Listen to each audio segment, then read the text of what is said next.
আজকে মালদ্বীপে অনুষ্ঠিত অনূর্ধ্ব-20 সাব চ্যাম্পিয়নশিপের বি গ্রুপের ফাইনাল ম্যাচে মুখোমুখি হয়েছিল ভারত এবং বাংলাদেশ। আর এই ম্যাচটি ছিল একটা মর্যাদার লড়াই, কারণ এই মুহূর্তে দক্ষিণ এশিয়ার খেলাধুলোর জগতে যে নতুন রাইভেলরিটা উত্থান হচ্ছে তা সেটা হচ্ছে ভারত এবং বাংলাদেশের লড়াইটা। কারণ এর আগে এই লড়াইটা ছিল ভারত এবং পাকিস্তানের মধ্যে, যেটা আমরা ক্রিকেট মাঠে দেখেছিলাম। কিন্তু ধীরে ধীরে পাকিস্তানের ক্রিকেটের অবনমনের কারণে সেখান থেকে কিন্তু বাংলাদেশ উঠে আসছে। কিন্তু ক্রিকেটের ক্ষেত্রে যদিও বলা যায় যে বাংলাদেশ এই মুহূর্তে ভারতের সঙ্গে পাল্লা দেওয়ার মতো সেই রকম ধরনের জায়গায় পৌঁছয়নি, কিন্তু ফুটবলে আজ থেকে 5 বছর কিংবা 10 বছর আগে বাংলাদেশ যে ধরনের ফুটবলটা খেলতো তার থেকে কিন্তু অনেকটা মানোন্নয়ন তাদের ঘটেছে। আর এর কারণ হচ্ছে বাংলাদেশ ফুটবল ফেডারেশনের একটা গুরুত্বপূর্ণ সিদ্ধান্ত। আর সেই সিদ্ধান্তটা হচ্ছে যে বাংলাদেশের যে সমস্ত বংশোদ্ভূত প্লেয়ার বিদেশের মাটিতে খেলছে তাদেরকে বাংলাদেশ জাতীয় দলে কিংবা বিভিন্ন বয়সভিত্তিক দলে তাদেরকে কিন্তু সুযোগ দিচ্ছে বাংলাদেশ ফুটবল ফেডারেশন। যে কারণে আজ থেকে 5 বছর কিংবা 10 বছর আগে বাংলাদেশের ফুটবল যেখানটায় ছিল বা ফুটবলের গ্রাফটা যেখানে ছিল সেখান থেকে তারা কিন্তু মানোন্নয়ন ঘটিয়েছে। যে কারণে পুরুষদের এশিয়ান কাপ কম্পিটিশনে আমরা দেখেছি 21 বছর পরে বাংলাদেশ কিন্তু ঘরের মাঠে ভারতকে 1-0 গোলে হারিয়ে দিয়েছিল। তো এইভাবে এই রোনান সুলিভান বা ইব্রাহিম, যাদেরকে আজকের ম্যাচে খেলায়নি, তো এইরকম বাংলাদেশ বংশোদ্ভূত প্লেয়ারদেরকে তারা কিন্তু জাতীয় দলের সুযোগ দিচ্ছে, আর সেটা কিন্তু ম্যাচে ফারাক গড়ে দিচ্ছে, যেটা আজকের ম্যাচেও গড়েছে। তো যাই হোক, আজকের ম্যাচটা সম্পর্কে একটু পর্যালোচনা করা যাক। আজকের ম্যাচটাতে দর্শক সংখ্যা যদি বিচার করে দেখেন, তবে সেখানে কিন্তু গ্যালারিতে বাংলাদেশ দর্শকদের উপস্থিতির হারটা অত্যন্ত বেশি ছিল, সেখানে ভারতীয় দর্শকদের হার কিন্তু খুবই কম বা নগণ্য বলা যেতে পারে। আর এর কারণটা সহজে অনুমেয়। যেভাবে বাংলাদেশের ফুটবলের গ্রাফটা ক্রমশ উন্নত হতে শুরু করেছে, ঠিক একইভাবে ভারতের ফুটবলের গ্রাফটা কিন্তু ক্রমশ নিম্নগামী বা অবনমনের দিকে চলেছে।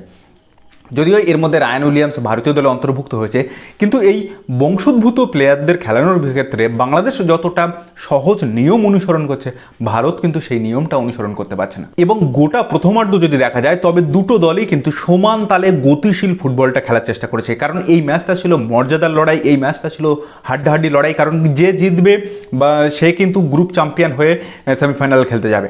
তো এই জায়গায় প্রথমার্ধে যদি দেখা যায়, তবে বাংলাদেশের মূলত আক্রমণটা হচ্ছিল কিন্তু লেফট উইং ধরে, যেখানে তাদের ছিল মানিক নাম্বার 9। এই প্লেয়ারটা কিন্তু দুর্দান্ত ওয়ার্কলোড ম্যানেজ করে আজকে খেলেছে, এবং তার সঙ্গে 15 নম্বর জার্সিধারী শেখ সংগ্রাম। অন্যদিকে ভারতের যে অ্যাটাকটা হচ্ছিল সেটা কিন্তু রাইট উইং ধরে, এবং এই রাইট উইং ধরে আক্রমণের নেতৃত্ব দিয়েছিলেন ভারতের ঋষি 8 নম্বর জার্সিধারী, এবং তার সঙ্গে 10 নম্বর জার্সিধারী মোহাম্মদ আরবাজ।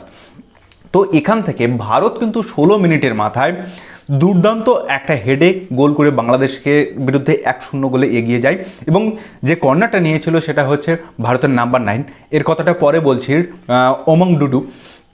তো এখান থেকে ভারতের বিশাল যাদব কিন্তু দুর্দান্ত গোলটা করে এবং বাংলাদেশকে পিছনে ফেলে ভারত এগিয়ে যায়। আর বাংলাদেশ মাঝমাঠের কথা যদি বলেন, তবে মাঝমাঠে বাংলাদেশের চন্দন রায়, সে কিন্তু দারুণভাবে বলটা ডিস্ট্রিবিউশন করছিল দুই উইংয়ে। সেক্ষেত্রে বাংলাদেশের আরও এক মিডফিল্ডের প্লেয়ার ফয়জল, যে গত বছর দুর্গাপূজার সময় অর্থাৎ অক্টোবর মাসে অনূর্ধ্ব-17 স্টার প্লেয়ার ছিল সেই সময় ফয়জল, সে কিন্তু গত ম্যাচে যে বিতর্কের মধ্য দিয়ে গেছে, এই ম্যাচে কিন্তু সে দায়িত্ব সহকারে সেই বিতর্কটাকে আবার নিজের ঘাড়ে নিয়েছে। কেন বলছে এই কথাটা? গোটা ম্যাচে যদি আপনি দেখেন, তবে নাম্বার 9 হিসেবে খেলানো হয়েছে রোনান সুলিভানকে, 12 নম্বর জার্সিধারী, কিন্তু গোটা ম্যাচে রোনান সুলিভানকে তিনি দায়িত্ব সহকারে ফ্রি কিক এবং কর্নার থেকে দূরে রেখেছেন, এবং তিনি নিশ্চিত করেছেন যে সমস্ত ফ্রি কিক এবং কর্নারগুলো 10 নম্বর জার্সিধারী ফয়জলই নেবেন।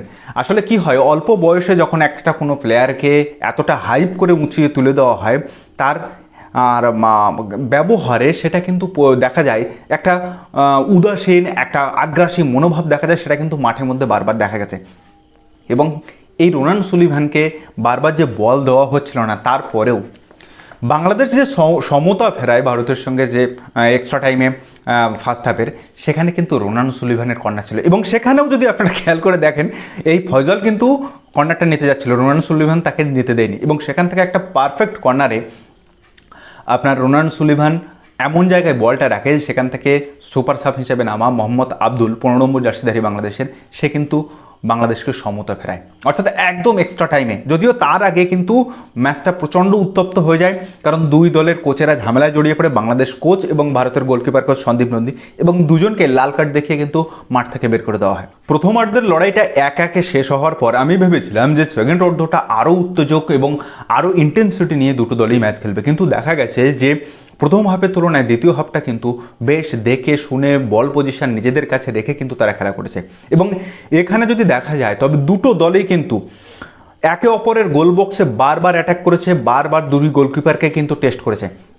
তবে এর মধ্য থেকে যদি 62 মিনিটের মাথায় ভারতের ওমাং ডুডু নাম্বার 9 জার্সিধারী অন টু অন পরিস্থিতিতেও গোলটা করতে পারলো না, এবং একইভাবে 89 মিনিটের মাথায় সেই একই ওমাং ডুডু আবারও কিন্তু সহজতম সুযোগটা নষ্ট করলো, যে কারণে আজকের এই ম্যাচটা থেকে ভারত কিন্তু জিতে ফিরতে পারতো। কিন্তু সেই ভারতের যে পুরানো রোগটা, আপনি সিনিয়র পুরুষ দল থেকে বলুন, মহিলা দল বলুন, কিংবা বয়স ভিত্তিক সমস্ত দল বলুন, একমাত্র ভারতের আন্ডার-23 দল যেটা আজকে খেলা হবে ভুটানের সঙ্গে, যে ট্রাই নেশন সিরিজ হচ্ছে, টিমটা বাদ দিয়ে বাকি প্রত্যেকটা টিমে কিন্তু এই গোল স্কোরিংয়ের যে রোগ, সেই রোগটা কিন্তু পুরো রন্ধ্রে রন্ধ্রে ঢুকে গেছে। আর আজকে এই ম্যাচটাতেও কিন্তু সেটা হলো। যদিও ভারতের গ্রুপ চ্যাম্পিয়ন হতে, বি গ্রুপ থেকে চ্যাম্পিয়ন হতে সে কোনো বাধা আটকায়নি, কারণ পাকিস্তানের সঙ্গে ভারত 3-0 গোলে জিতেছিল, অন্যদিকে বাংলাদেশ পাকিস্তানকে 2-0 গোলে হারায়। ফলে এই জায়গা থেকে ভারত কিন্তু গোল পার্থক্যে গ্রুপ চ্যাম্পিয়ন হয়ে তারা ভুটানের সামনে পড়েছে।